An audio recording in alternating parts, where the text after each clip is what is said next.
जय हिंद साथियों, मैं अपने इस वीडियो में आपका पुनः स्वागत करता हूं। दोस्तों, आज हम लोग बात करेंगे जड़त्व आघूर्ण किसे कहते हैं, जिसको अंग्रेजी में कहते हैं मोमेंट ऑफ इनर्शिया। तो आइए इसके बारे में जानने का प्रयास करते हैं। सामान्यतः हम लोगों ने जड़त्व क्या चीज़ है इसके बारे में जान रखा है। जड़त्व किसी भी पदार्थ का वह गुण होता है जो क्या करता है, अपनी अवस्था में परिवर्तन करने का विरोध करता है। अर्थात कहने का मतलब ये है कि जड़त्व जो होता है ये प्रत्येक पदार्थ के अंदर एक ऐसा गुण होता है कि अगर कोई वस्तु विरामावस्था में है और अगर उसे हम गति अवस्था में लाना चाहते हैं तो उस दौरान भी ये विरोध करेगा। और जब कोई वस्तु गति अवस्था में होती है और उसको हम विरामावस्था में लाना चाहते हैं तो उसमें भी ये क्या करेगा, विरोध करेगा। तो उम्मीद करूँगा जड़त्व क्या चीज़ है ये समझ में आया होगा। तो जड़त्व बेसिकली प्रत्येक पदार्थ का वह गुण होता है जो क्या करता है, उसके अवस्था में परिवर्तन का विरोध करता है। उसी तरह अगर हम बात करें आघूर्ण, आघूर्ण का मतलब होता है घुमाना या घूमना। तो यहाँ पे अगर मान लीजिए कोई वस्तु घूम रही है यानी घूर्णन कर रही है, गति कर रही है, या कह सकते हैं किसी अक्ष के चारों ओर वृत्ताकार पथ में घूम रही है, तो उस दौरान उस वस्तु जो क्या करेगा, अपने घूमने का विरोध करेगा।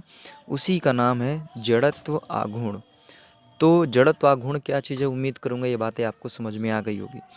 तो जड़त्व आघूर्ण की अगर परिभाषा की बात करें तो अब आप परिभाषा में आप ऐसे कह सकते हैं कि यदि कोई वस्तु किसी अक्ष के चारों ओर अगर वृत्ताकार या घूर्णन गति करती है तो वो क्या करती है, अपनी गति का विरोध करती है, और इसी गति के विरोध को ही हम लोग जड़त्व आघूर्ण कहते हैं।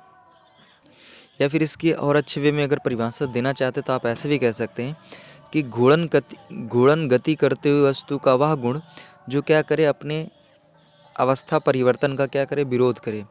तो इसी को हम लोग कहते हैं जड़त्व आघूर्ण। तो उम्मीद करूँगा हमारी बातें यहाँ तक आपको समझ में आई होगी। देखिए, जो जड़त्व आघूर्ण होता है इसको बेसिकली आई से प्रदर्शित करते हैं और यह एक सदिश राशि होती है। इसके अगर सूत्र की बात करें तो इसका सूत्र होता है आई बराबर एम आर स्क्वायर। अगर बात करें इसके एसआई मात्रक की तो इसका एसआई मात्रक किलोग्राम मीटर स्क्वायर होता है। अगर बात करें सीजीएस पद्धति में तो सीजीएस पद्धति में इसका मात्रक जो होता है वो होता है ग्राम सेंटीमीटर स्क्वायर होता है। अगर बात करें इसके बीमा की तो इसकी बीमा होती है ml2। ठीक है। अब यहाँ से अगर जैसे भी मैंने एक फार्मूला बताया आई बराबर क्या होता है, एम आर स्क्वायर।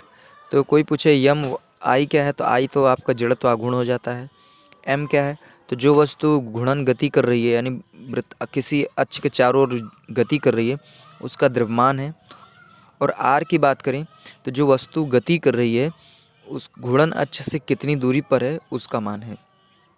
तो यहाँ पे अगर सूत्र के अनुसार अगर हम जड़त्व आघूर्ण की परिभाषा देना चाहें तो मैं ऐसे भी कह सकते हैं कि जो जड़त्व आघूर्ण होता है वो यम द्रव्यमान के गुणन करते हुए वस्तु और उसके घूर्णन अक्ष से दूरी के वर्ग के गुणनफल के बराबर होता है। यानी जड़त्व आघूर्ण का जो मान होता है घूर्णन गति करती हुई वस्तु का द्रव्यमान और इस वस्तु से घूर्णन अक्ष के बीच की दूरी का जो वर्ग होता है उनका गुणनफल ही जड़त्व आघूर्ण कहलाता है। तो उम्मीद करूंगा फार्मूले से भी आप एक परिभाषा दे सकते हैं और ये भी आपको समझ में आया होगा। अब आइए हम लोग जड़त्व आघूर्ण से संबंधित एक न्यूमेरिकल्स करते हैं। इसमें कहा जा रहा है कि 1 किलोग्राम द्रव्यमान का एक पिंड है जो एक अक्ष के चारों ओर वृत्ताकार पथ में घूम रहा है। यदि पिंड घूर्णन अक्ष से 1 मीटर की दूरी पर हो तो पिंड का घूर्णन अक्ष के परितः जड़त्व आघूर्ण ज्ञात कीजिए। कहने का मतलब ये है कि दरअसल हमें यहाँ पे आई का मान बताना है, जड़त्व आघूर्ण का मान। सवाल में द्रव्यमान m का मान दिया हुआ है 1 किलोग्राम और r का मान दिया हुआ है 1 मीटर। ठीक है, ये बातें हमें दी गई है। मतलब कहने का ये है कि एक कोई वस्तु है जो क्या कर रही है, जिसका द्रव्यमान 1 किलोग्राम है और वो 1 मीटर की दूरी पर स्थित होकर ये क्या करे, वृत्ताकार पथ में ऐसे गति कर रही है। तो जब गति करेगी तो जाहिर सी बात इसके अंदर एक ऐसा गुण होगा जो क्या करेगा, इस गति का विरोध करेगा। तो वही सवाल वाला जानना चाहता है कि कितना विरोध करेगा, इसके बारे में बताइए हमें। तो फार्मूला हम जानते हैं आई बराबर होता है एम आर स्क्वायर। ठीक है, तो इसी फार्मूले पर हम रखेंगे तो यहाँ से हो जाएगा m का मान 1, r का भी मान 1, तो 1 का स्क्वायर 1 ही होगा और इसमें मल्टीप्लाई करेंगे तो सीधा सीधा ये आ रहा है 1। अब इसके मात्रक की बात करें तो इसका मात्रक हो जाएगा किलोग्राम मीटर स्क्वायर। तो यहाँ पे अगर बात करें आई का मान तो आई का मान आ गया 1 किलोग्राम मीटर स्क्वायर। तो ये है इसका राइट आंसर। तो उम्मीद करूँगा जड़त्व आघूर्ण क्या चीज़ है ये आपको बातें समझ में आई होगी।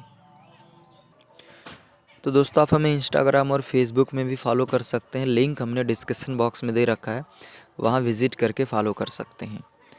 तो दोस्तों अब दीजिए इजाज़त, इसी तरह मिलेंगे अगली वीडियो में, तब तक के लिए जय हिंद, वंदे मातरम।